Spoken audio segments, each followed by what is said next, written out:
Yeah, it's been hella cold lately. Still no alternator belt. Destroyed power steering pump in the back. Battery's been getting lower. I highly doubt it'll start, but why not try? So at least try to start it before I take the battery out and before I work on it.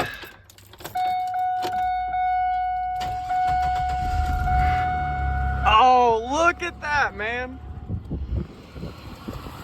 Look at that. No lifter noise, no nothing. Oh, she purrs, man. Oh. Last time you'll hear it with the exhaust on it, because I'm gonna get the cats off of it too and put some straight pipes. She's gonna be a project, but I'm fine with it.